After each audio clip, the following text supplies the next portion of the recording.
출하는 것 자체가 어려운 시기인 만큼 미용실을 출입을 하시는 것 자체가 굉장히 신중한 선택이 되실 거예요. 이 영상을 통해서 좀 도움을 드리고자 합니다.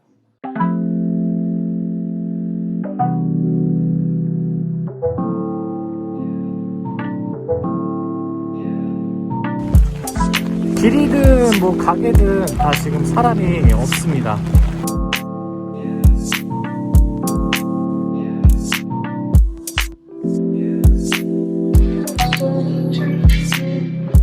이제 이야기 다 마감이 되고 이렇게 영상을 이제 샵에서 좀 찍게 됐습니다. 오늘이 29일 토요일입니다.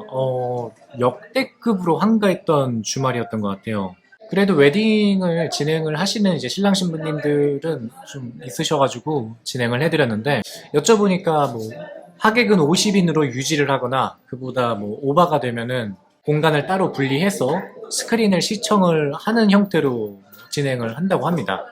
식사는 안 하시고 그냥 답례품만 좀 받아가는 형태로 많이들 진행하시는 것 같습니다. 정말 뭐 역대급 초유의 사태라고도 할 수 있을 것 같은데, 준 3단계가 내일 자정부터 8일 동안 9월 6일 자정까지 시행이 된다고 합니다. 미용실 같은 경우는 저위험군에 속해 있는 업장이긴 한데 그래도 안심할 수는 없죠. 사실 요새 뭐 안전한 곳이 어디 있겠습니까?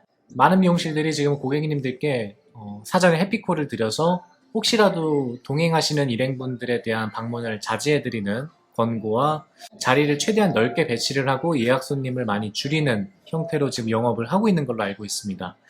이게 8일 동안 방역이 제대로 시행이 되지 않을 경우에는 3단계 격상은 아무래도 불가피해 보일 것으로 보입니다. 모두가 정말 힘든 시기인 것 같아요. 힘든 시기여도 모두가 동참을 해야 되는 시기이기도 한 것 같습니다. 대한민국에 살고 있는 한 국민으로서, 그리고 헤어 디자이너로서, 그리고 가장으로서 제가 할 수 있는 무언가를 정말 많이 고민을 하는 것이 요즘의 시기인 것 같습니다.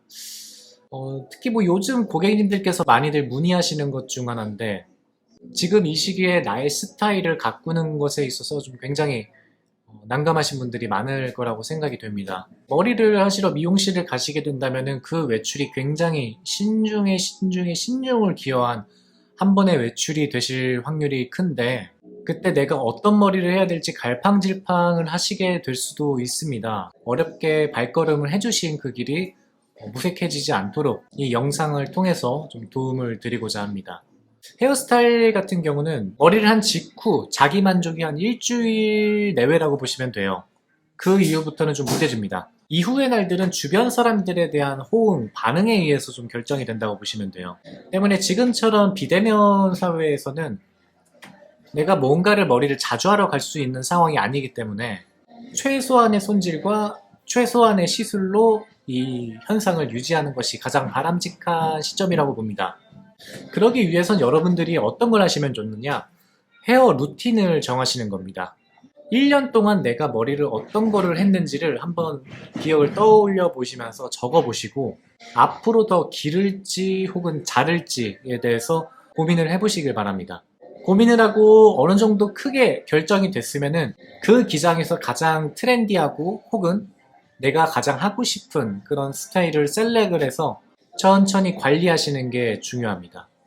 나한테 잘 어울리는 헤어스타일을 찾는 법 꿀팁을 하나 알려드리자면은, 내가 살면서 한 번이라도 누구 닮았다 이런 소리 들어보신 적이 있으실 거예요. 그 연예인을 따라하는 겁니다. 이미지가 겹치는 무엇인가가 있기 때문에 닮았다라는 소리를 들으셨을 거예요. 그러한 연예인들을 따라한다는 것 자체가 어느 정도 보장이 돼 있는, 검증이 돼 있는 스타일이라고 보시면 됩니다. 헤어 루틴을 정하셨으면은 그 다음으로는 청결함을 유지하시는 겁니다.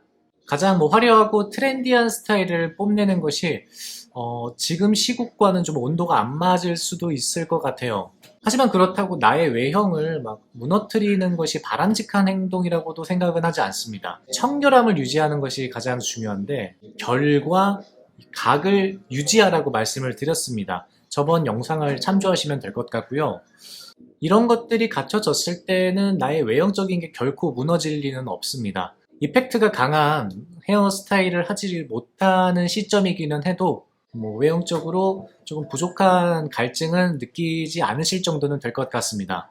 이렇게 청결함까지 유지를 하셨으면은 머리 묶는 셀프 스타일링 혹은 앞머리 커트를 하는 셀프 스타일링 영상을 많이 보시는 겁니다. 유튜브에 참고하실 만한 좋은 자료들이 정말 너무 많아요. 그렇기 때문에 그 정도만 집에서 혼자 하실 수 있기만 해도 내가 살아가면서 유용하게 쓸 수 있는 하나의 기술을 배우시는 거기 때문에 셀프 스타일링 영상을 좀 보시는 것을 추천을 드릴게요. 요즘처럼 마스크를 많이 쓰고 다니시는 시점에서는 헤어스타일의 역할이 더욱더 커질 수밖에 없다고 생각을 합니다. 마음 놓고 어딘가 외출하는 것 자체가 어려운 시기인 만큼 미용실을 출입을 하시는 것 자체가 굉장히 신중한 선택이 되실 거예요.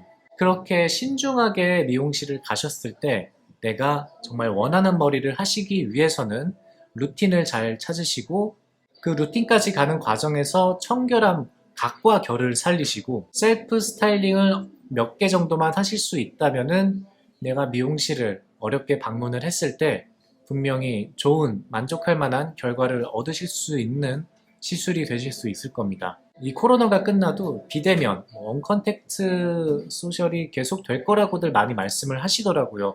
저도 그 생각에 일부 공감을 많이 하고 있는데 이럴 때일수록 나 자신에 대해서 그리고 나를 소비하는 사람들에 대해서 계속해서 고민을 해보시는 게 굉장히 여러모로 도움이 많이 될 것 같습니다. 외형이 갖춰지면은 그만큼 감정적으로나 정서적으로도 상당히 좀 올라오게 되는 것 같아요. 코로나 블루라는 말이 있지 않습니까? 많이들 어렵고 우울하고 또 힘든 시기일 텐데 내가 할 수 있는 작은 것부터 조금씩 실천하면서 힘을 내시는 것을 추천을 드리겠습니다. 자, 오늘의 영상은 여기까지 하겠고요. 다음번에도 더욱더 유익하고 좋은 컨텐츠로 인사드리겠습니다. 감사합니다.